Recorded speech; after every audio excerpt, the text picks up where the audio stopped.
Suppose we have a square matrix A and we want to find inverse of this matrix. So we have to multiply this matrix with another matrix in such a way that result gives us identity. You remember in first chapter I have told you when we operate a function on its inverse, it gives us identity. So we need to multiply this by a matrix. So after operating or multiplying, the result must be identity I. Now the other matrix is called inverse of a matrix, which we need to multiply with this and it gives us identity. This is one of the most important topic in chapter matrices. You will find a 6 marks question in board. So if A is a square matrix of order M and if there exists another square matrix B of the same order M such that AB is equal to BA is equal to identity, then B is called the inverse matrix of A and it is denoted by A raised to the power minus 1 or A inverse.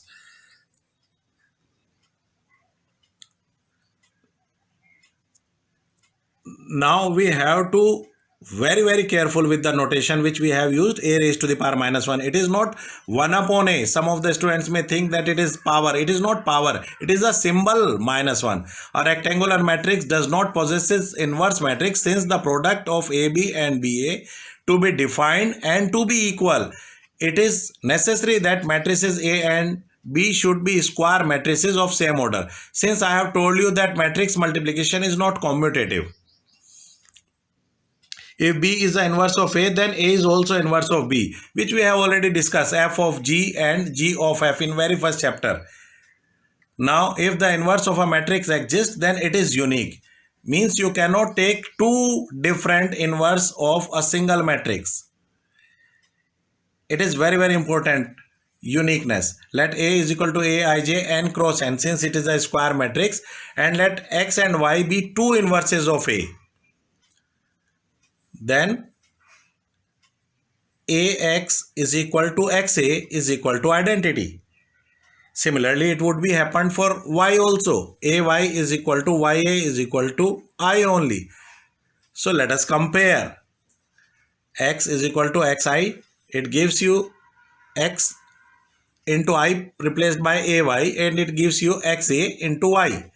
Matrix multiplication is associative. It gives you Iy and it gives you Y.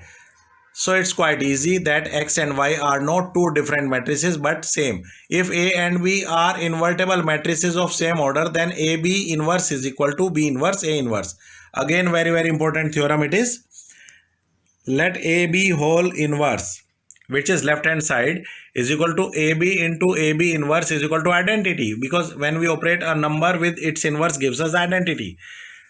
Now let us multiply A inverse both the side. It gives you AB inverse A inverse left hand side A inverse I, and let us take A inverse inside. It gives you A inverse A into B. AB inverse is equal to A inverse. Now A inverse is identity, B and AB inverse is equal to A inverse, and B AB inverse is equal to A inverse.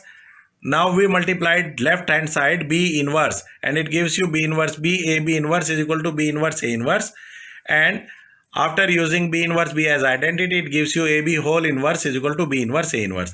That is the proof of this theorem. Very important theorem it is.